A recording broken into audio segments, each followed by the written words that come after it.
Hey, hello, and welcome to the OnStage Colorado Podcast. Once again, I'm Alex Miller. And I'm Toni Tresca. And so this is one of our bonus episodes. So we decided a few months ago that we were going to take every other week off and just either do nothing or do something light. So there's no headliners or a main topic this week, but we will be breaking down some of the shows we've seen recently and talking through some news in the arts world. And then I'll share the conversation that I had with Charlie Miller from DCPA Off-Center and their upcoming production of Sweet and Lucky Echo, which is an immersive thing that's coming that we've talked about a little bit before, right, Toni? That's right. Yeah, it's a kind of a spiritual kind of sequel, or I guess I shouldn't say sequel. They don't want you saying sequel or prequel, anything around this. It's a companion piece or a sibling to 2016's Sweet and Lucky, which the DCPA Off-Center did in collaboration with Third Rail Projects. I got to check out a rehearsal, and I'll be there this Saturday to check out the opening night, which I believe you will be as well. I believe so, yeah. So I wanted to ask you, even though I had a Q&A with a couple of the directors and this conversation with Charlie Miller, I'm still not 100% sure what happens when you walk through the door. Do you have a better idea of what we can tell people what to expect? Yeah, so when you walk through the door, you're going to be walking into what is essentially this kind of attic-like space. It's going to be mostly empty when you enter, and the only context that you will be given as an audience member is that 2 members of your community have passed away. And then the piece itself is kind of unboxing their collection, their past objects from their life, and using these objects and these to bring to life little vignettes from this couple's life. And so you're kind of working through your grief over the loss of these 2 members of the community while also celebrating their life and what they did. Okay. All right. So yeah, looking at some of the video and the photos, it looks like there's a lot of construction going on and movement and things like that. Definitely looks to be a very tactile piece. You are invited throughout to help them move the set. There's lots of boxes and moving wall parts and like even a sail that you help raise in the middle of it to help enact a scene. So definitely expect, if you want to interact, there are lots and lots of opportunities to do so. But for someone like your wife, Jen, who doesn't like that as much, I was told that you don't have to interact if you don't want to. Okay. Yeah. I don't know. It might be Andy that comes with me on that one, but we'll see. Absolutely. So what have you seen on stage since our last episode, Alex? Well, I had a very unusual weekend of theater because I saw 2 shows that I didn't have to review. Normally, it was we go to shows and you've got the homework the next day to write the review. But this one, so the first one was The Play That Goes Wrong, Sharkbox Theater up at Stage Door Theater in Conifer. And, this is a show I've seen at least twice, maybe 3 times, but it's my son Andy loves it. And I was like, well, do you want to go? And he's like, sure. So we made the trek up to Conifer, but the artistic director, I think his name is Brian or Mark, asked me not to review it. He said, it just makes people nervous, and if they know they're going to get reviewed and stuff. And I was like, I've never had anybody ask me that before. Generally speaking, and it was a good show. It wasn't like some. It wasn't like he was trying to head off to pass on something that he didn't think was ready to go up. So I know, of course, I honor that, and but I will review it to the extent that I will say it's a damn good show. It's a funny script. I would say it's the kind of thing where if you can get all the business of the things falling correct. And just remember your lines. You can't go wrong with this show. It's a very funny script, and it's a lot of fun. So anyway, yeah, that's Sharkbox Theater. I think they got 2 more weekends of it. Interesting. Yeah, I can honestly say I've never had anybody tell me before before seeing the show or while I was there not to review it. Now, I definitely have had some people who maybe after my review has been published was maybe wishing I hadn't reviewed it, but that's another story. I think I've never really gotten that request, but I know you and I have both done self-edited and said we're just not going to review this because there's just not. And it's very rare that happens, but sometimes it's just sometimes it's just not ready for prime time. Exactly. Yeah. And then the other show that I saw on the very last day of the Colorado Shakespeare Festival, the very last show, I got out and saw The Tempest last night, so Sunday night, because it is one of my favorite Shakespeare's, and also you'd reviewed it so strongly, and I was like, man, I gotta go see this. And of course, it was worth it. Oh, good. Okay, that was going to be my next question. Was did it live up to my review? Yeah. The other thing that was interesting is because, we almost always go to opening weekends, just so we can do a review. And so I've hardly ever see a show this late in its run. And of course, the shows, the very last show of a summer long run is like, they have got it down. So it was kind of fun to watch something so incredibly smooth and, just flawless production, and it is a really fun representation of it. It's a very musical, as you pointed out, which is not necessarily as written, but definitely some interesting casting. Of course, we have a female Prospera, and Ariel is a guy, which is interesting also, and he's the one that led all the music and played guitar and stuff. And I mean, I believe obviously in the original production, in Shakespeare's time, Ariel would have been a guy, but Ariel has traditionally been interpreted as a male figure until more recently. That's a more modern understanding of the character that has been placed on it. Okay. I guess, that makes sense, but maybe it's because I've seen The Little Mermaid 7,000 times that I just think, Ariel's got to be a girl. So anyway, what did you get out to see this weekend? So I had an interesting mix of rehearsal rooms that I sat in, as well as live performances that I attended. First up for me was I went to The Legend of Anne Bonny's rehearsal. This is a new musical being produced in collaboration by Shifted Lens Theater Company, who is a new company based out of Aurora. They now have a space over in the Aurora Arts District. It's in the old bank that's directly across the street from the Aurora Fox Art Center. That's where they were rehearsing in. This is new as of February this year, which is super exciting over there for them, obviously. And then Two Cent Lion Theater Company, which is a nomadic troupe was started by 3 DU students. We've talked about their work on this podcast a number of times.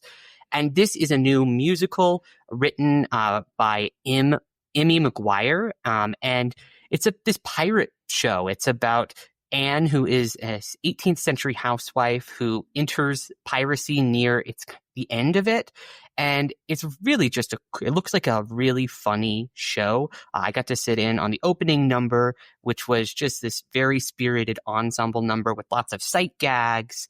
And Emmy has been working on this show for years. She started it when she was a teenager, and she was inspired by this album that referenced the real-life historical figure of Anne Bonny. And she worked on it all throughout her undergrad, did a staged reading at a New Works Festival with Shifted Lens last year, continued revising, and now here it is, about to make its world premiere coming up later this month. That's cool. I kind of knew about this character from watching the Netflix show Black Sails. Anne Bonny is one of the characters on that show, which is a real schlocky show, but fun to watch. Yeah, I really... It was fun to ask Emmy about all the pirate stuff and the research that she did, because she really went into it was a part of her. She ended up doing this as her thesis project. So she had to turn in all of the historical research that she did on this show. So it's just seeping with historical accuracy, as well as also having a really fun kind of shanty-inspired score that they composed. Great. Yeah, I'm hoping to get out to see that. Yeah. Next up was a show of sorts. It was a film version of The Phantom of the Opera, the silent film from 1925 that was playing at the Mayan Theater. However, it wasn't just a showing of that silent film. It also featured an original score that was played live by the Corchestra Orchestra, who is this group locally who composes original kind of rock and roll inspired scores to classic films like Nosferatu and Metropolis. And then they perform them and record them live. So the recording of The Phantom of the Opera, they were making that at the thing I was at. And so you can now listen to the actual recording they made. And when you watch the Phantom of the Opera at home, it was such an incredible experience. It was completely sold out. There was not a seat empty in the house, really. And I was kind of expecting it to be an older crowd, given that it was a silent film from the 1920s. But it was a lot of people my age in like their 20s and 30s who had come out to the Mind Theater on a Thursday night to check out this repertory screening of the Phantom of the Opera with an orchestra. Wow, that sounds really interesting. And do we know whether they're going to be doing it again or doing another show coming up or anything like that? I do. They sold out this performance ahead of time. And so before the show, they actually announced that they were going to be doing an encore screening of it on September 4th. So if you missed this one, didn't know about it, or just it had sold out before you could get tickets, you do have another opportunity coming up at the start of September. Okay, cool. I also got out to see Family Theater Company's production of Pippin. This is a musical that I had never seen before, so this was my first time checking it out. Also, like you, it was kind of fun. I was not going for work. I was just going with a group of friends who all wanted to check out this production. So I went kind of for fun. And family did a very good job with it, as they usually do. It's at the DCPA and the Killstrom Theater in the Round. Lots of very funny gags in the show that really lean into the disabilities of the performers in really creative ways. But I cannot say that I'm a fan of Pippin the musical. I found it to be deeply odd, and particularly in the second act. It's this story about the son of Charlemagne, kind of, but it's also got a circus framing device, and also it's about cults who want to burn you alive. Nice. And so it's a lot of disparate elements that I would say, as an outsider looking in on this for the first time, didn't all work for me, but the show was pretty fun. I would say this is more of an issue with the story and the songs themselves rather than Family's production. Because, I mean, Robert Michael Sanders and the team did a really good job with what was written. It's just, it was strange. Have you seen Pippin before?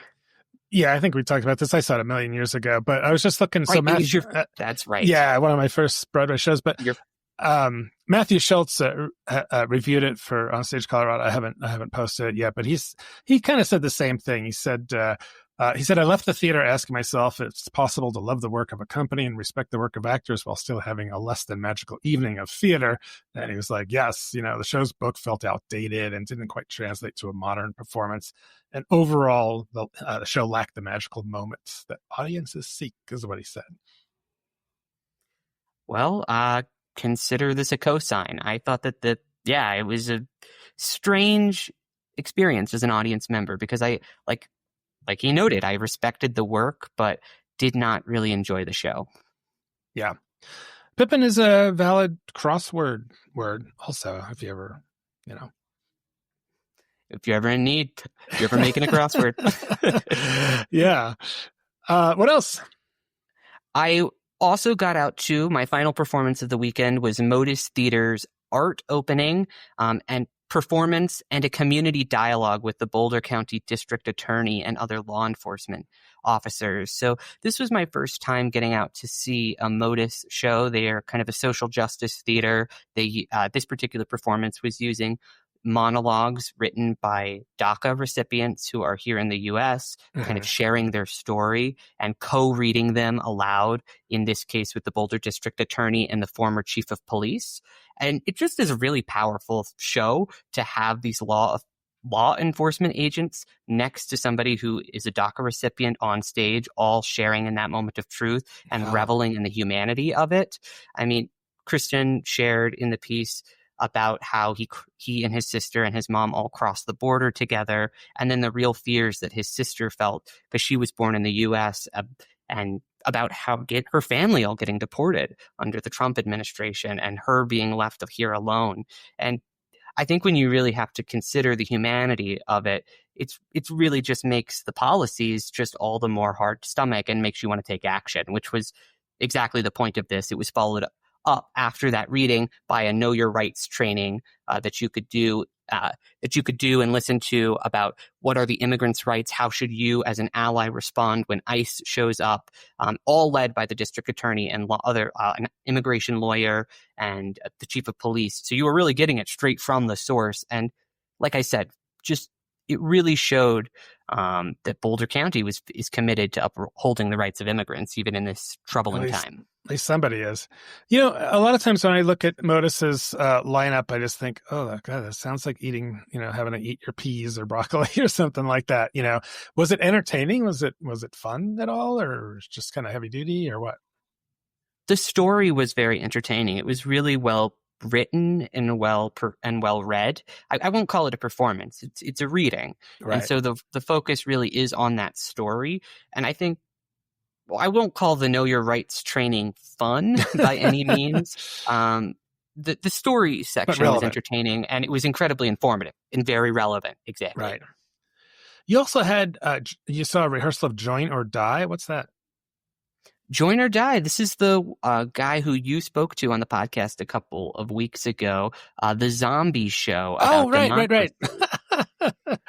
Right. How did the rehearsal look? I mean, it looked like a lot of zombie fun. It's a cast of 16 people, which is pretty big for any show being produced in 2025 now. And so they're actually, at least it looked like from rehearsal, able to kind of create the zombie horde effect rather convincingly, because they actually do have a mass of people on stage able to chase the humans around. Okay.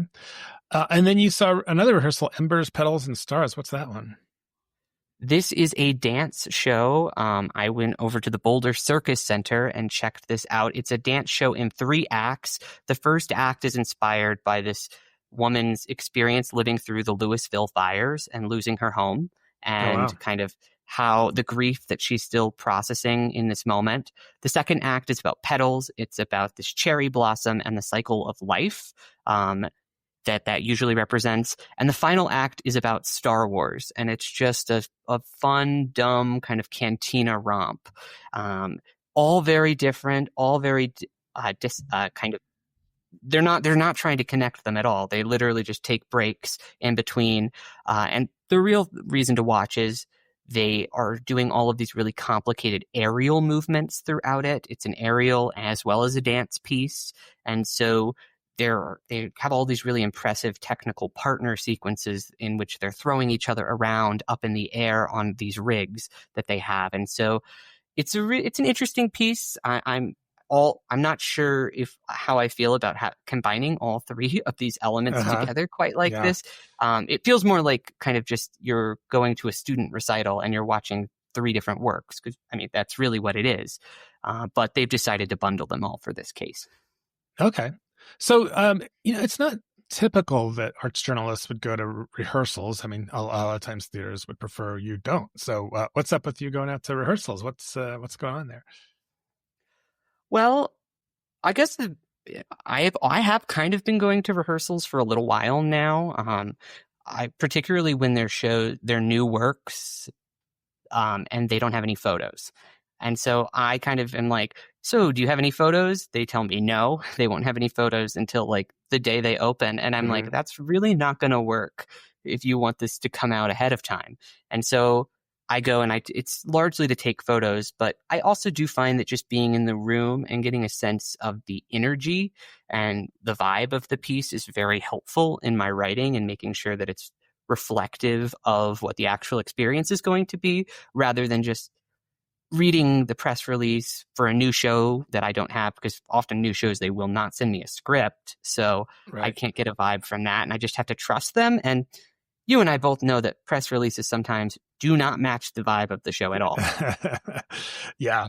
Well, that's interesting because, like I said, I mean, of course, you're not reviewing it, but you're getting some information about it for the preview, and seeing that different side of, that other side of the production than everybody else sees.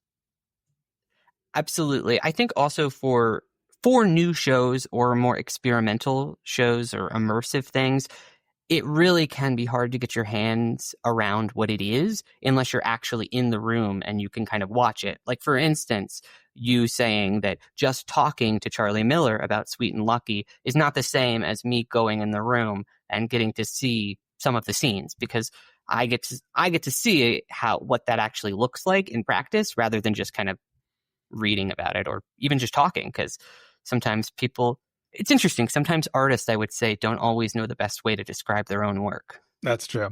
And immersive especially, and I think to some degree they're hesitant to say too much about it because I think there's a little bit of a surprise element, being a little uncomfortable, I think can often be part of an immersive work, and you don't necessarily want to give the whole thing away. But, it's also true that a lot of people really want to know that before they buy a ticket.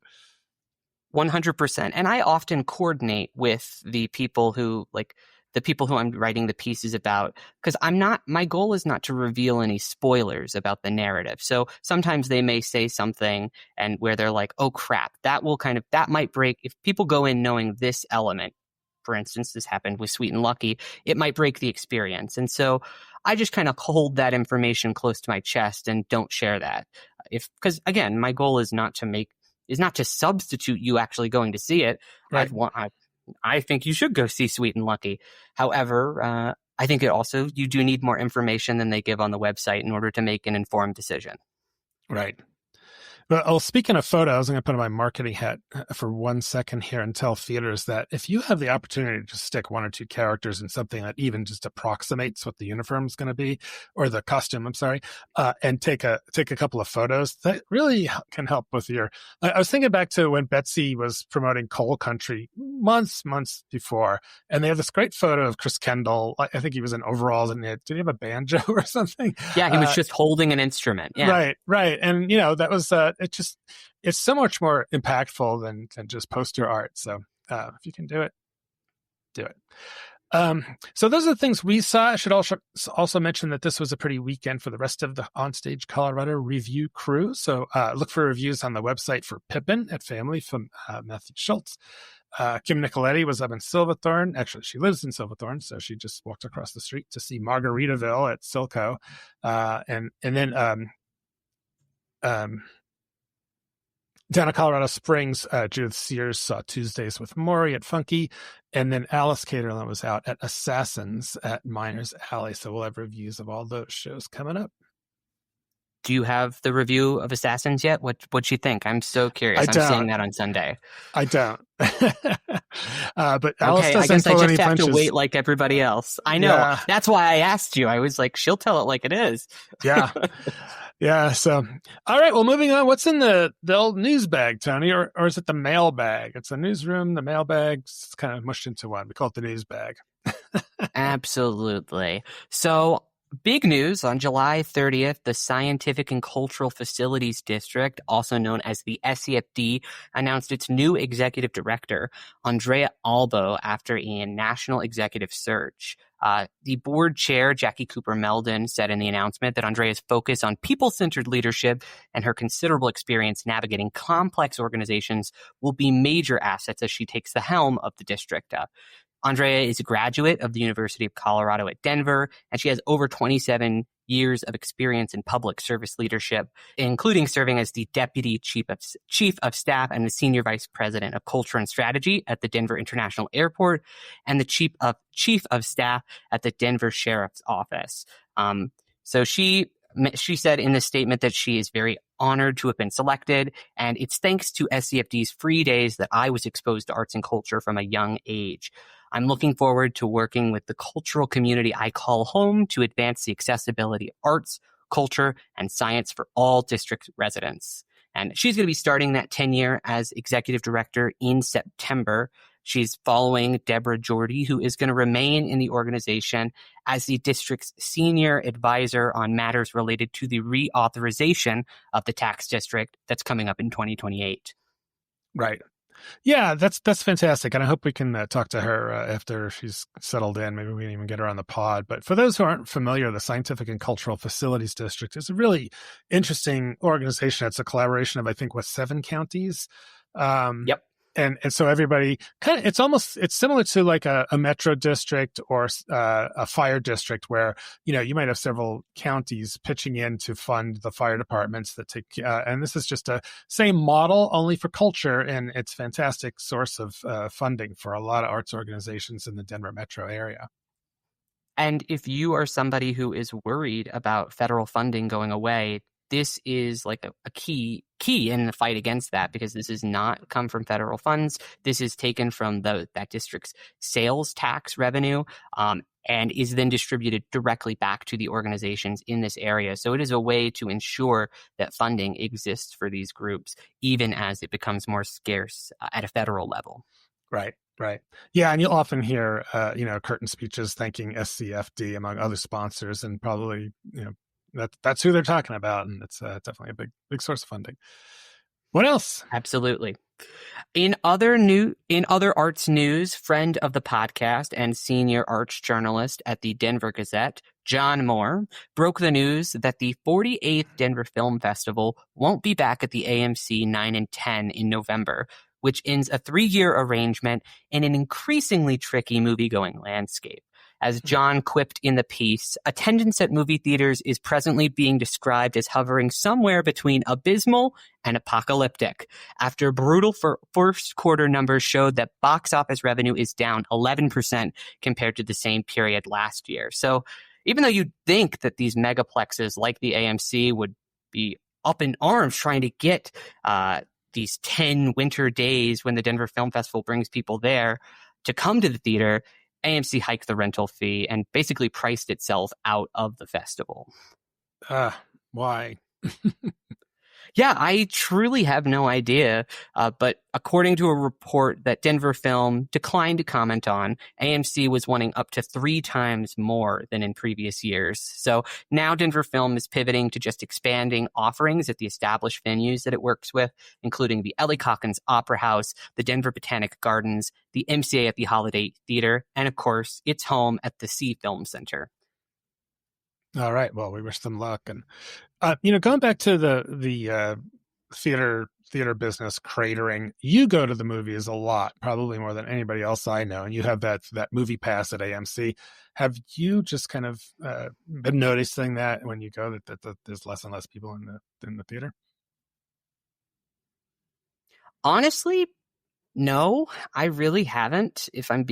But I often go to opening weekends when I think that there is kind of an inflated amount of people in there in those screening rooms and whatnot. But yeah, I guess just anecdotally, I would say that I have not observed that kind of drop off in attendance. Theaters when I go are normally fairly busy, particularly after the summer quarter, in which there were quite a bit number of, I won't say big blockbusters. We don't have a ton of films hitting $1 billion like in years past, but there were quite a few solid performers like F1, Superman, Jurassic World, Lilo and Stitch, all coming out kind of back to back in rapid succession that seemed to add some juice back to the box office. Now, I'm not sure.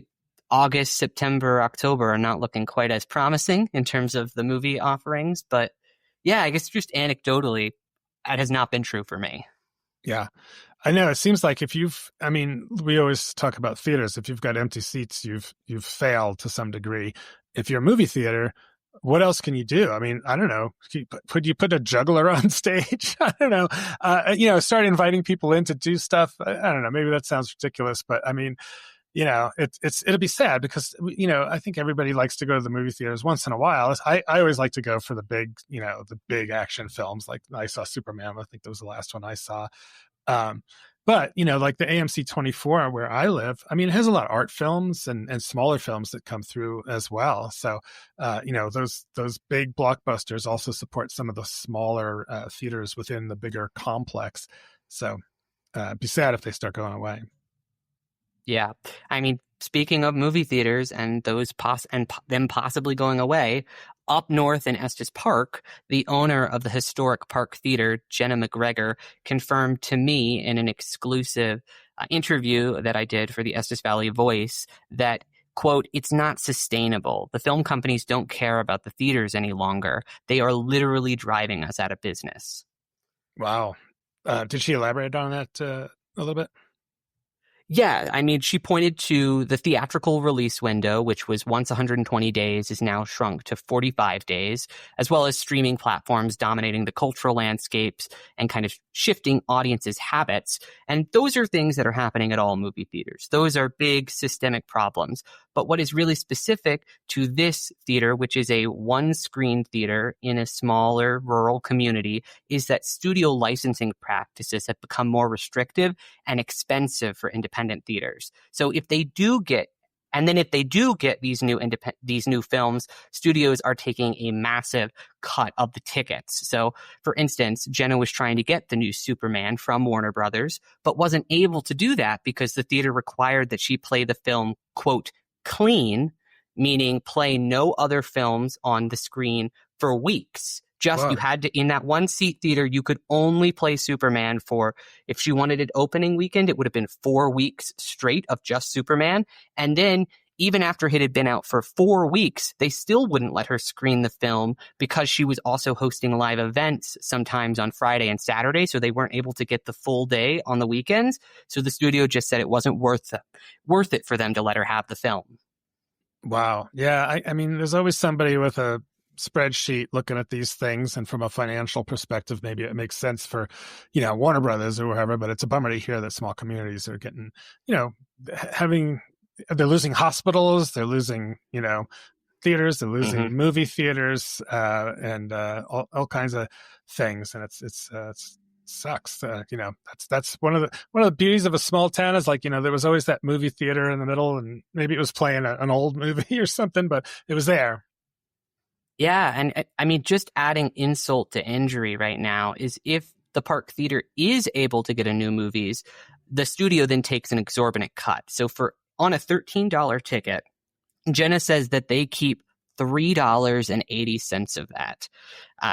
For high profile movies, that amounts to roughly 65% of the gross or more if a film does better, because then there are bonuses that the studios get to take if the film does better nationally, not even at that specific theater. It's a national metric that just moves that percentage up. So just making it all the more expensive and unpredictable from a budgetary perspective to know even how much of the money you have to turn over. Like, for instance, How to Train Your Dragon, the remake they played it there. Originally, they were being charged 61% of the box office gross. However, it hit a new box office projection nationally. And so then they were like, actually, we need 62%. So send us another several $100 months after you played this film. So it started at how much? 61% of the gross at that theater, and then it hit a new metric, so it went up to 62%, and then they sent her a new bill saying, you now owe us more money for that film that you played 2 months ago. Wow.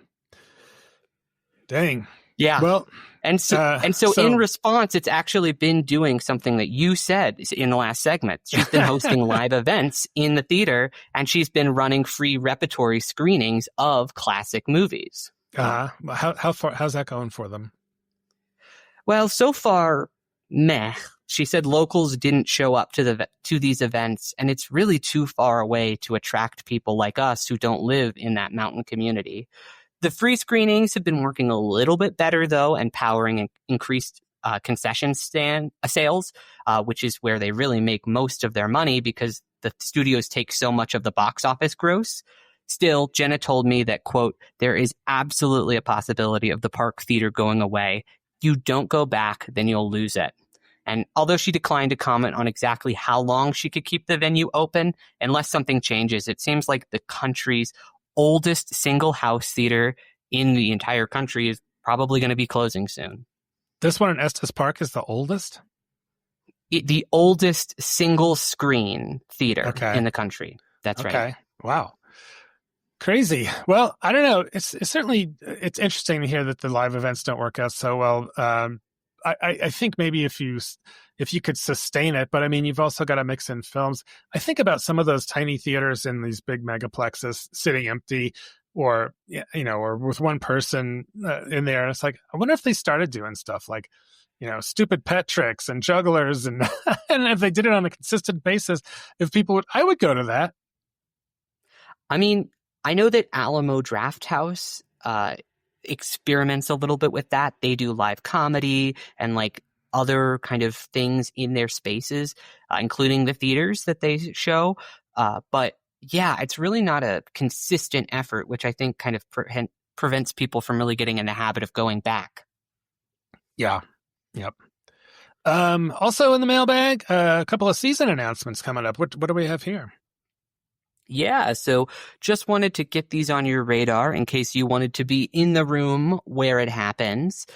The Aurora Fox Art Center is going to be announcing its 41st season, as well as revealing its brand new auditorium seating on September 6th. Yeah, I know. That is definitely cause for a woo. And then the following, go ahead.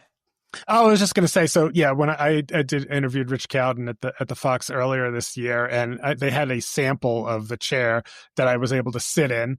And you and I love to talk about, uncomfortable seating in theaters, and the Fox's chairs were very, very old. In fact, they had been taken from a movie theater, before then.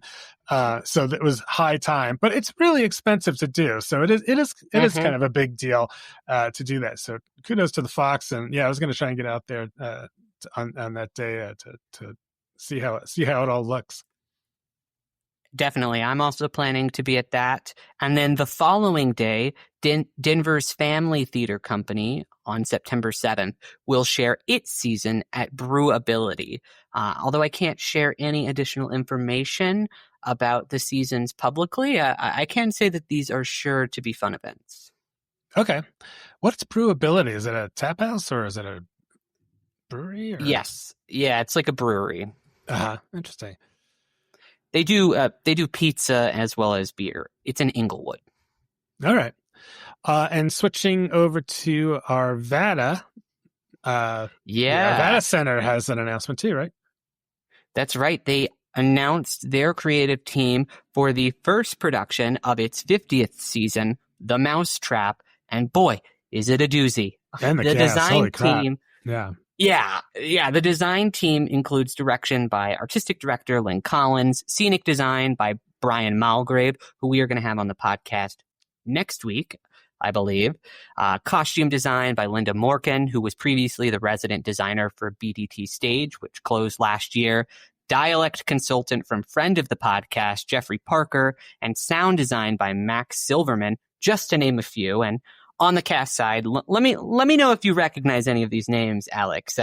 Annie Barber, Jacob Dresch, Rodney Lozano, Emma Messenger, Colton Pratt, Gareth Sachs, and more. That is a banger lineup. Yeah, great stuff there.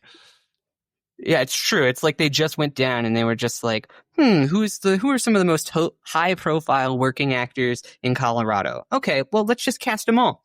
Yeah. They're all. I'm not as familiar with Colton Pratt, but I really know the other ones really well.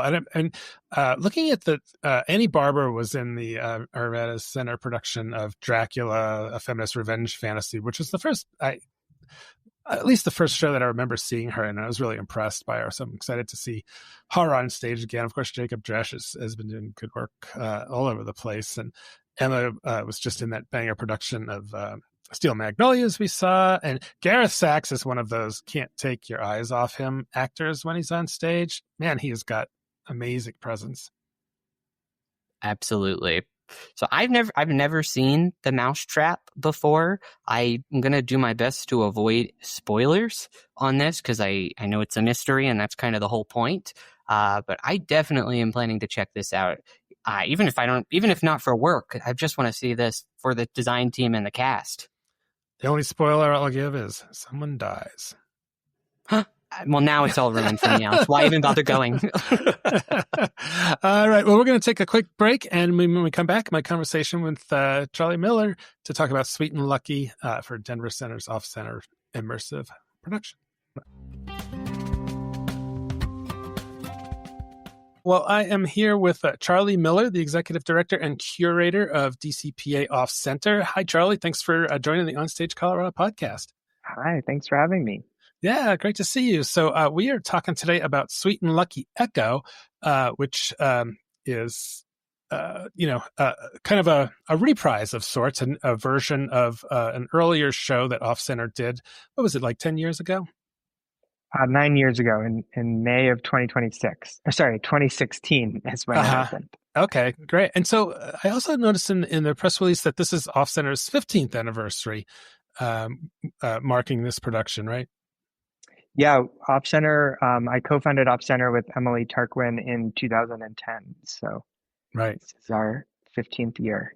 Right. So I don't know how much this influenced the decision to bring back Sweet and Lucky, and this is Sweet and Lucky Echo. Does this kind of thematically fit in with like kind of where Off-Center is 15 years on? It does, and it's appropriate in a lot of ways.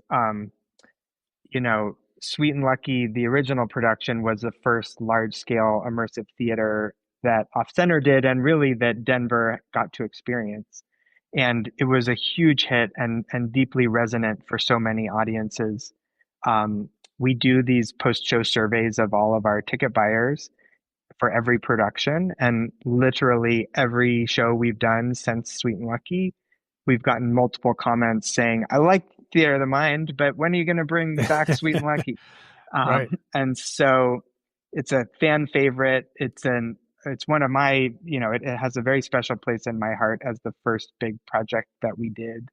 And so Zach Morris, who's the creator and director and co-artistic director of Third Rail Projects, he and I have been talking for many years about what might it mean to bring back Sweet and Lucky in some form.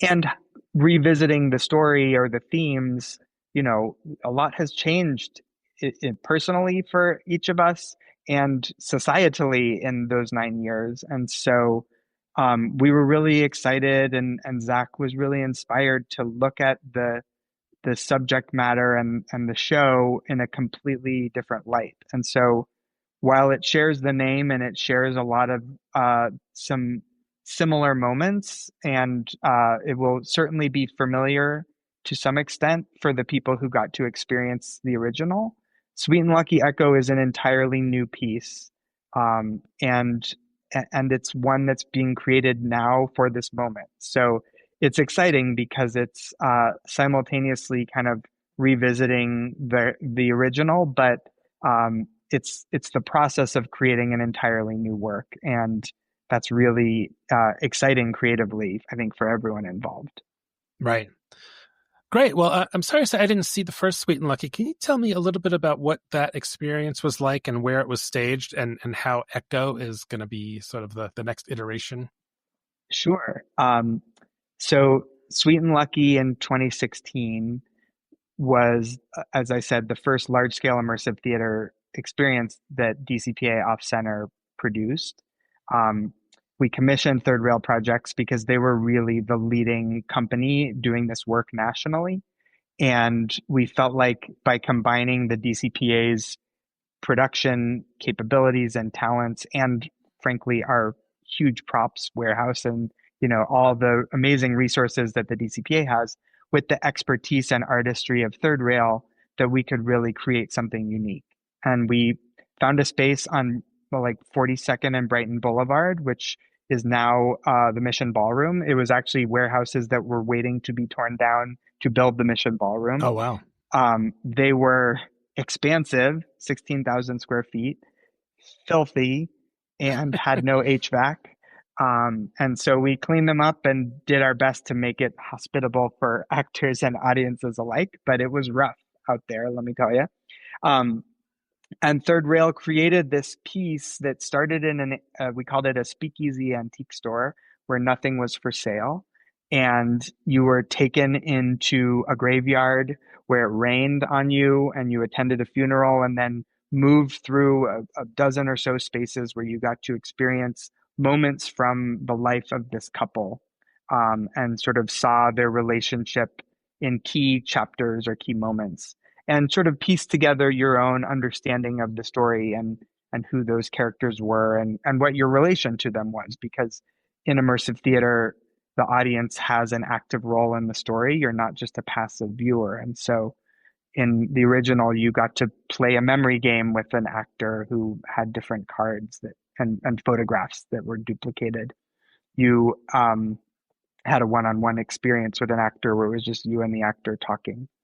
And as I said, it was deeply it was deeply resonant for people. It was exploring themes about loss and grief and memory and love and how a relationship changes over time and how we make sense of what's left behind. And all of those themes are carrying forward into the new production, Sweet and Lucky Echo. But it is conceived of and staged in a very different way. And there's a huge amount of new content, and only, a couple of key moments from the original are being kind of echoed in the new version. What Zach, the director, has talked a lot about is that the original production was a very solitary piece and a very individual piece. And in this moment, as he's thinking about his own life and the world, this Sweet and Lucky Echo is really about the power of the community and the village that we surround ourselves with, and how we come together as a community to support someone who is struggling, and to make sense of the world. And so that key idea about the power of community is kind of helping the vision manifest in some very specific ways that I don't want to give away, because Sure. part of the power of these immersive theater experiences is the element of surprise and being able to take you into a space that you do not expect, and be able to take you through a story and on a journey that you don't quite know what you're going to get, but you trust is going to be transformative. And so the community plays a central role, which is you as the audience member, supporting, the literal building of the world that you and the performers inhabit for the evening. And I think it's really groundbreaking in the way it's thinking about the role of the audience, the way that the physical world of the show is created together. And I think it's going to be very, very unique. And I'm super excited in that it's honoring the themes and the, ideas and the emotion in the original, but telling a completely new story in a very, very different form. Okay. Great. Well, I understand you don't want to give away anything, but can you give listeners maybe just an idea of what the experience will be like? Are you kind of walking through hallways and going into rooms, or what is it sort of like?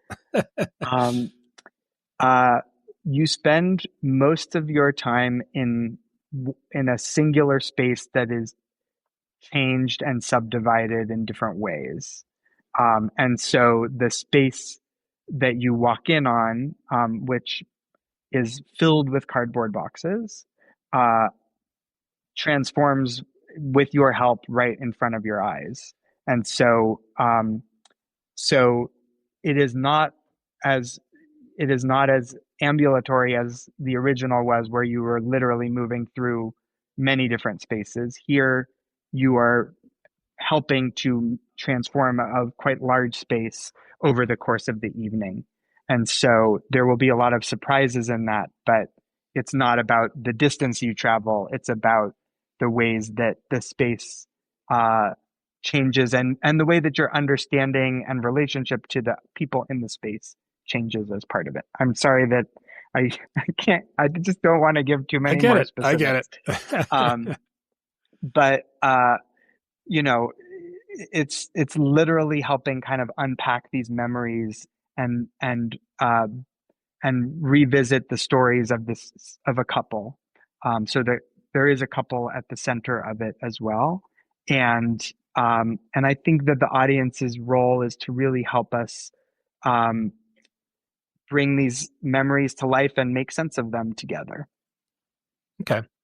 Well, so 15 years on from starting Off-Center and 9 years from the original Sweet and Lucky, a lot has changed in the immersive world. You've learned a lot by running this operation and doing a lot of really interesting things, from like the Wild Party at Stanley Marketplace to Theater of the Mind with David Byrne and those warehousey area, and lots of stuff in between. What kind of and certainly Zach has learned a lot. What do you guys bring to this now that like sort of your experience is really coming to bear and avoiding like any pitfalls or mistakes you might have made in the past? Well, I've been reflecting on that because Sweet and Lucky, the original, was kind of my first time really producing this type of work. And I was still part-time. I mean, spending half my time as a video designer at the DCPA, which is how I started. Um, and coming into my own as a producer. And Emily Tarquin, who co-founded Off-Center with me, co-produced Sweet and Lucky, and then Emily went off after that to work at Actors Theater of Louisville. So, um, I've been reflecting as we're starting this new chapter about how much I've learned as a producer and how much I've learned about immersive through all the amazing work I've had the privilege of being a part of through Off Center. Um, I think there's a lot that you can learn to intuit about, you know, seeing it through the audience's perspective and anticipating what might confuse an audience, or how to effectively guide an audience through a different type of experience, and how to welcome them into a space and into a story in a way that's going to be clear and kind and thoughtful, and also set them up for success inside of the show. Um, and with every project, there's been a whole new set of challenges and unexpected things that you learn along the way, some of which will not be relevant this time around. Like with Camp Christmas and Theater of the Mind and The Infinite and Monopoly, we got really good at timed entry tickets. Right. And like there's a whole lot of nuance there that we knew nothing about when we first started it. Sweet and Lucky Echo is one performance per night, with one audience that all arrives at the same time. And it's like, oh, this is so easy compared to timed entry. Yeah, I bet. But now we've got, 200 people in a lobby that are all coming at once, which is a whole other set of challenge that we haven't had to deal with recently. And so it's really, the reason I love this work is that each production is completely different. And there's certainly the opportunity to build on experience gained, and you also have to come at it fresh and be prepared for whatever the needs of the project are, and whatever the artistic vision is, and how you can leverage the tools and resources to support that vision. Speaking of artistic vision, I did want to ask you, like, how do you balance the business considerations of producing these works, which, can be kind of spendy and logistically complex? I imagine there's a lot of, a million choices and decisions you've got to make every day. What does that look like on the ground? It's really hard. We always want to honor the artists and give them as much support financially and physically as possible to be able to achieve their vision. And I think one of the inherent challenges in immersive work is that intimacy is what makes it special, and that is expensive to have a small group of audiences with one actor. If you add more audiences, you need more actors. And so there aren't really economies of scale that make it more efficient. And it's certainly been something that is at play in this new production. The original Sweet and Lucky had 72 audience members per night, and it took about 25 people to run that show. And we had a really awesome grant from the Wallace Foundation that helped subsidize the production. But the way that costs have increased in 9 years, even if we wanted to redo that version, we couldn't afford it today. And so certainly part of the consideration is, how do we get more audiences and have this be an experience that can accommodate a larger group of people, which again, financially makes a lot more sense, but still make it special and intimate and unique at the same time.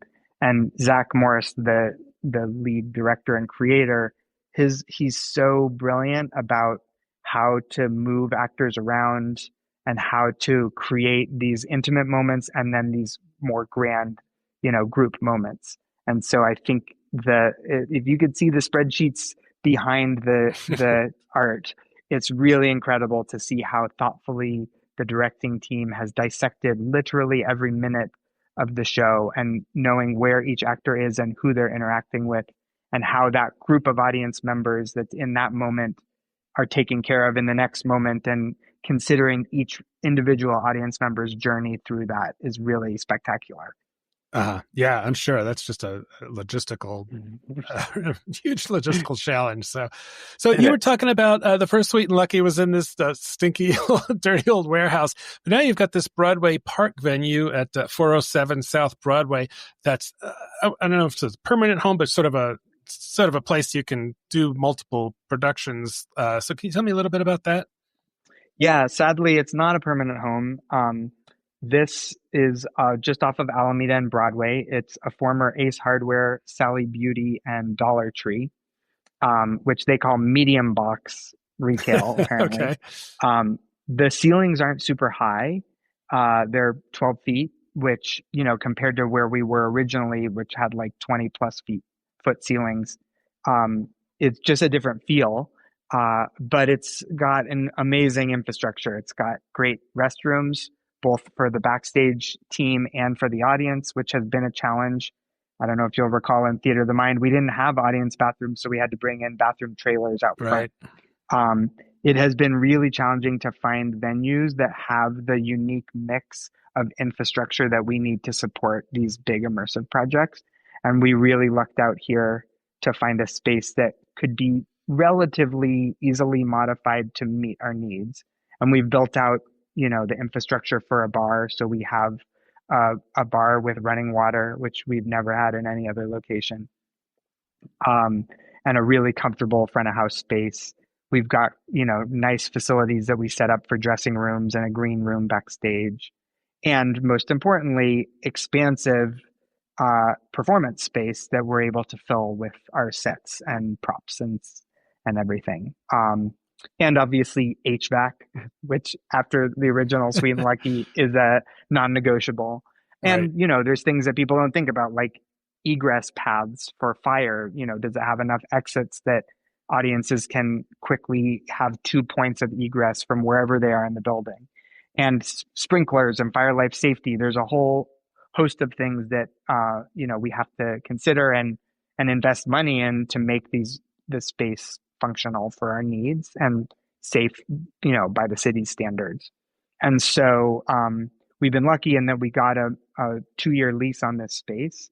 And so we were able to do Monopoly Life Size, and now we're doing Sweet and Lucky Echo out of it, which just, it's the first time we've done multiple projects. Well, I guess we sort of did it at the hangar too, but where we've taken over a space quite like this and been able to do multiple projects creates a lot of efficiencies for our team.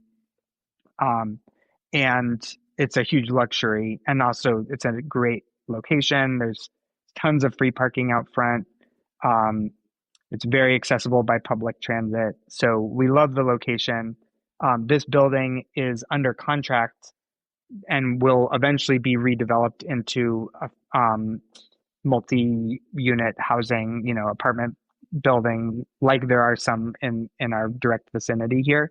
And so we were able to get a friendly deal with our landlord because they were sort of waiting for this building to close, and that takes multiple years in real estate land. So our lease ends this year, it ends at the end of this fiscal year for the DCPA, and so TBD whether we can get another show out of it or not.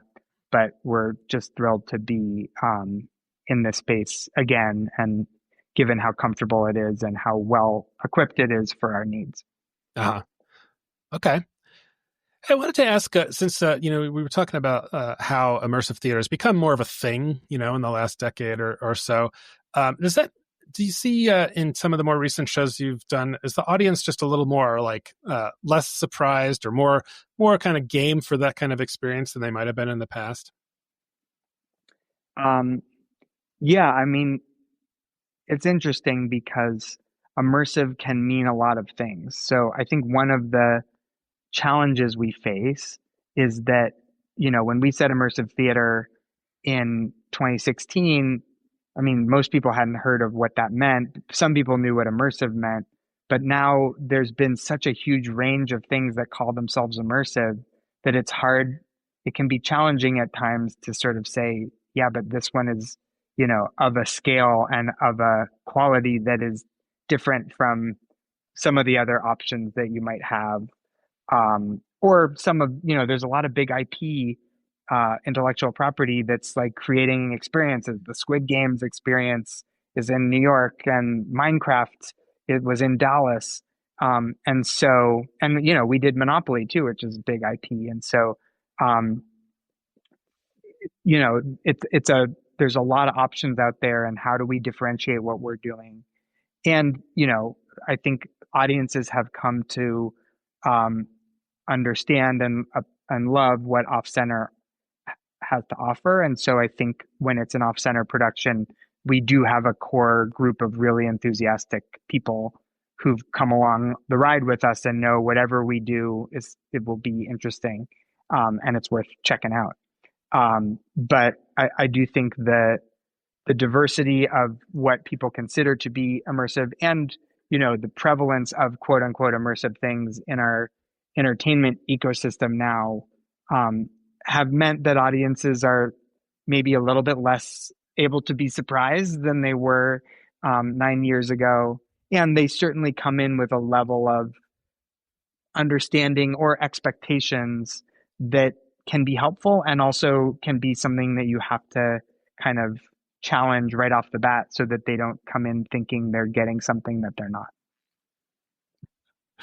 All right. Well, Sweet and Lucky Echo, it's a new immersive theater work by Zach Morris and Third Rail Projects. That's being hosted by Denver Center Off-Center. So this is going to be running August 13th through October 5th at the Broadway Park Building at 407 South Broadway. So definitely want to probably get out there and check that out. It sounds like it's going to be a really, really interesting experience for a lot of people. So Charlie Miller with Denver Center Off-Center, thanks so much for taking the time to talk with us, and best of luck breaking legs and all that with this production. Thanks so much. And you can get your tickets at denvercenter.org/suite. So we hope you'll check it out. That was a fun conversation. It's always great to hear from Charlie about a work like this, particularly because Sweet and Lucky was so critical to the direction that the organization has taken in the last 9 years. It's really kind of helped refine their focus on immersive work. Yeah, absolutely. And it was interesting to hear him talk about, just how pivotal that was. And also just about how they were trying to find their feet. Like, what is this thing called Off-Center, and trying different things and kind of settling on, I mean, all of their productions are wildly different, but they share some genetic, material between them, or a thread, in the kinds of stuff they do. So looking forward to checking that out. Me too. Well, that brings us to the end of our show for this week. Alex, what's up on the podcast next week? Well, continuing our unofficial behind-the-scenes series, I have an interview coming up with sound designer Jason Ducat, or Duckett. I'm not sure how he pronounces his last name.